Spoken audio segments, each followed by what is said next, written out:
ಕ್ಷಯರೋಗ ಪ್ರತಿಯೊಬ್ಬರಿಗೂ ಕೂಡ ಬರೋದಿಲ್ಲ. ಆದರೆ ದೇಹದ ರೋಗ ನಿರೋಧಕ ಶಕ್ತಿ ಕುಗ್ಗಿದಾಗ ಈ ರೋಗ ತಗುಲುವಂತಹ ಸಾಧ್ಯತೆ ಹೆಚ್ಚು ಅಂತ ಹೇಳಿ ಜಿಲ್ಲಾ ಕ್ಷಯರೋಗ ತಜ್ಞರಾದಂತಹ ಡಾಕ್ಟರ್ ಸುಧಾ ಅವರು ತಿಳಿಸಿದರು.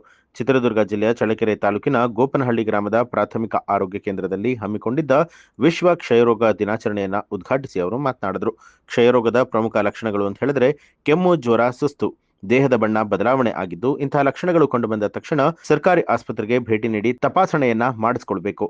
ರೋಗಿಗಳ ಆರೈಕೆ ಮಾಡುವವರಿಗೂ ಸೋಂಕು ತಗುಲುವಂತಹ ಅಪಾಯ ಇದ್ದು ಮುನ್ನೆಚ್ಚರಿಕೆ ಕ್ರಮಗಳ ಅಗತ್ಯ ಇದೆ. ಕ್ಷಯರೋಗವನ್ನ ಆರಂಭದಲ್ಲೇ ಪತ್ತೆ ಹಚ್ಚಿದರೆ ಸಂಪೂರ್ಣವಾಗಿ ಗುಣಪಡಿಸಬಹುದಾಗಿದ್ದು ನಿರ್ಲಕ್ಷ್ಯವನ್ನ ಮಾಡದೆ ತಕ್ಷಣ ಚಿಕಿತ್ಸೆಯನ್ನ ಪಡೀರಿ ಅಂತ ಹೇಳಿದರು.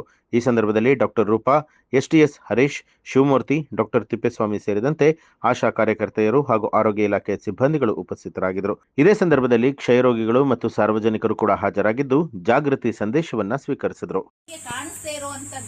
ಸೂಕ್ಷ್ಮದರ್ಶಕ ಯಂತ್ರದಲ್ಲಿ ನೋಡಿದ್ರೆ ಮಾತ್ರ ಕಾಣಿಸುವಂತದನ್ನ ಈ ಒಂದು ಬ್ಯಾಕ್ಟೀರಿಯಾದಿಂದ ಕಂಡಿಡಿದು ಈ ಒಂದು ಬ್ಯಾಕ್ಟೀರಿಯಾದಿಂದ ಮನುಷ್ಯನ ಪ್ರಾಣ ತೆಗೆಯುವಂತಹ ಒಂದು ಬ್ಯಾಕ್ಟೀರಿಯಾ ಇದಾಗಿದೆ. ಇದು ಇಂತಹ ರೋಗವನ್ನ ಹರಡ್ತಾ ಇದೆ ಅಂತ ಕಂಡಿಡಿದಂತಹ ಮಹಾನ್ ವಿಜ್ಞಾನಿ ಅವರ ಸ್ಮರಣೆಗೋಸ್ಕರವನ್ನೇ ಈ ಒಂದು TB ದಿನ ಅಂತ ಹೇಳಿ ನಾವು ವಿಶ್ವದಾದ್ಯಂತ ಮಾರ್ಚ್ 24ನೇ ತಾರೀಕಿಗೆ ಆಚರಿಸ್ತಾ ಇದ್ದೀವಿ ಅಂತ ಬಹಳ ಚೆನ್ನಾಗಿ ಮೇಡಮ್ ಹೇಳಿದ್ರು.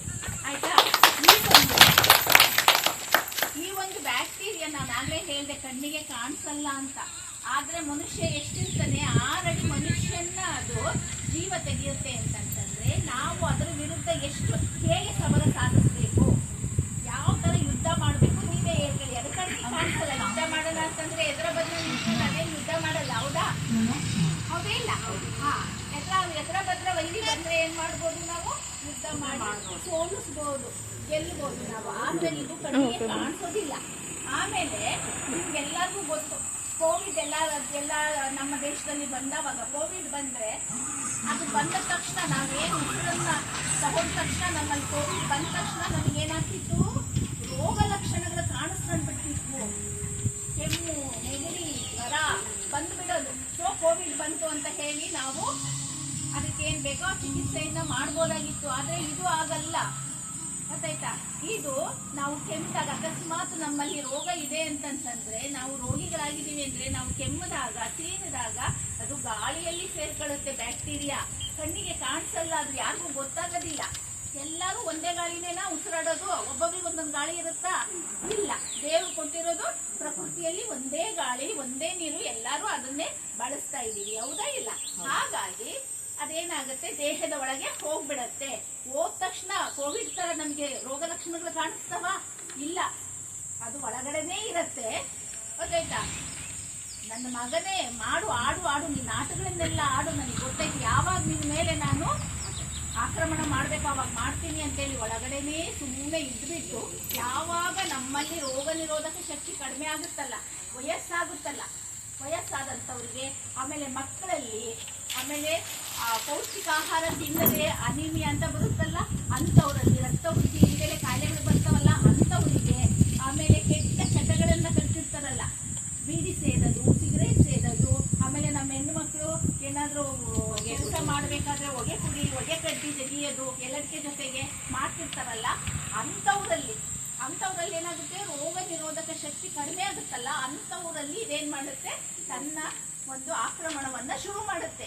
ಅವಾಗಲೇ ನಿಮಗೆ ಅದು ಒಳಗೆ ಎಷ್ಟು ವರ್ಷ ಇದ್ರೂ ಕೂಡ ನಿಮ್ಗೆ ಏನಾಗಲ್ಲ, ನೀವು ಚೆನ್ನಾಗಿದ್ದೀರಾ, ಊಟ ತಿಂಡಿ ಮಾಡ್ಕೊಂಡು ಚೆನ್ನಾಗಿದ್ದೀರಾ, ರೋಗ ನಿರೋಧಕ ಶಕ್ತಿ ನಿಮ್ಮಲ್ಲಿ ಇದೆ ಅಂದ್ರೆ ಅದೇನು ಮಾಡಲ್ಲ ನಿಮ್ಮನ್ನ. ಯಾವಾಗ ನಿಮ್ಮಲ್ಲಿ ದೇಹದಲ್ಲಿ ಶಕ್ತಿ ಕೂತುತ್ತಲ್ಲ ಅವಾಗ ಇದು ನಿಮ್ಮ ಮೇಲೆ ಯುದ್ಧ ಮಾಡೋದಕ್ಕೆ ಶುರು ಮಾಡ್ತದೆ. ಅವಾಗ ಇದು 1ರಿಂದ 2, 2ರಿಂದ 4 ಈ ತರ ಜಾಸ್ತಿ ಆಗ್ತಾ ಹೋಗುತ್ತೆ. ಜಾಸ್ತಿ ಆಗ್ತಾ ಹೋಗಿ ನಿಮ್ಮಲ್ಲಿ ಏನಾಗುತ್ತೆ, ರೋಗ ಲಕ್ಷಣಗಳು ಕಾಣಿಸುತ್ತೆ ಅಂತ ಮೇಡಮ್ ಹೇಳಿದ್ರು. ನಿಮ್ಗೆ ವಯಸ್ಸು ಬೇರೆ ಆಗಿರುತ್ತೆ ಅಲ್ವಾ, ನಿಮ್ಮಲ್ಲಿ ಆಗಲೇ ಮೈಯಲ್ಲಿ ಶಕ್ತಿ ಕಡಿಮೆ ಆಗಿರುತ್ತೆ, ರೋಗ ಲಕ್ಷಣಗಳು ಶುರುವಾಗತ್ತೆ.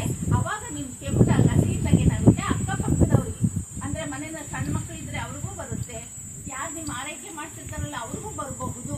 ಅದಕ್ಕಾಗಿ ಏನ್ ಮಾಡ್ಬೇಕಂತಂದ್ರೆ, ರೋಗ ಲಕ್ಷಣ ಶುರುವಾದ ತಕ್ಷಣ ಕಫ ಪರೀಕ್ಷೆ ಮಾಡಿಸ್ಕೋಬೇಕು ಅಂತ ಮೇಡಮ್ ಹೇಳಿದ್ದು. ನಿಮ್ಗೆಲ್ಲ ಏನಂತ ಹೇಳಿದ್ದು, ಕಫ ಪರೀಕ್ಷೆ ಮಾಡಿಸ್ಕೋಬೇಕು. ರೋಗ ಬರುತ್ತೆ, ರೋಗಕ್ಕೆ ಸರಿಯಾದಂತ ಚಿಕಿತ್ಸೆಯನ್ನು ಕಂಡಿಡಿದಿದ್ದಾರೆ, ಆಯ್ತಾ? ಆ ಚಿಕಿತ್ಸೆಯನ್ನ ನೀವು ತೂಕಕ್ಕೆ ಅನುಗುಣವಾಗಿ ಕೊಡ್ತಾರೆ. ಆ ಚಿಕಿತ್ಸೆಯನ್ನ ನೀವು ತಗೊಂಡಿದ್ದೀರಾ ಅಂತಂದ್ರೆ ಏನು, ಕೋವಿಡ್ ತರ 7 ದಿವಸ 14 ದಿವಸದಲ್ಲ ಚಿಕಿತ್ಸೆ, ಅದು 6 ತಿಂಗಳು 9 ತಿಂಗಳು ತನಕ ಕೆಲವರಿಗೆ 6 ತಿಂಗಳು, ಕೆಲವರಿಗೆ 9 ತಿಂಗಳು.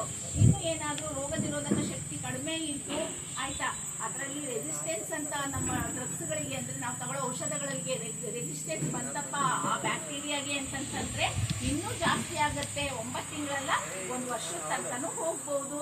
ಆದ್ರೆ ನೀವು ಅಷ್ಟೇ ಸಮಾಧಾನವಾಗಿ ನಮ್ಮ ಜೊತೆಗೆ ಸಹಕರಿಸಬೇಕು. ಟ್ರೀಟ್ಮೆಂಟ್ ಇದೆ.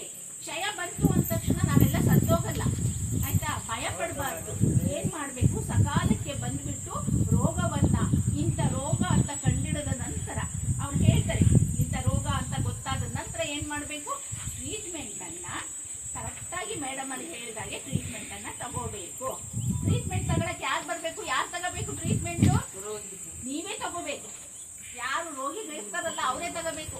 ನಿಮ್ಮ ಮಕ್ಕಳು ಇನ್ಯಾರೋ ನಿಮ್ಮ ಮೊಮ್ಮಗನೋ ಬಂದು ತಗೊಂಡ್ರೆ ಅದು ಅವರಿಗೆ ವಾಸಿ ಆಗಲ್ಲ, ನಿಮಗೆ ನೀವೇ ತಗೋಬೇಕು. ಆದ್ರಿಂದ 1 ದಿವಸನೂ ಬಿಡದಿದ್ದಂಗೆ ಈ ಒಂದು ಮಾತ್ರೆಗಳನ್ನ ನೀವು ಇಲ್ಲಿ ಬಂದು ಅಥವಾ ನಿಮ್ಮ ಆಶಾ ಕಾರ್ಯಕರ್ತರು ನಿಮ್ಮ ಮನೆ ಹತ್ರನೇ ಬಂದು ಕೊಡ್ತಾರೆ, ನೀವು ತಗೋಬೇಕು. 1 ದಿವಸನೂ ಮಿಸ್ ಮಾಡದಿದ್ದಂಗೆ 6 ತಿಂಗಳು ಇಲ್ಲ 9 ತಿಂಗಳು. ನ್ಯೂಸ್ ಅಲರ್ಟ್, ನಿಮ್ಮಿಂದ ನಿಮಗಾಗಿ.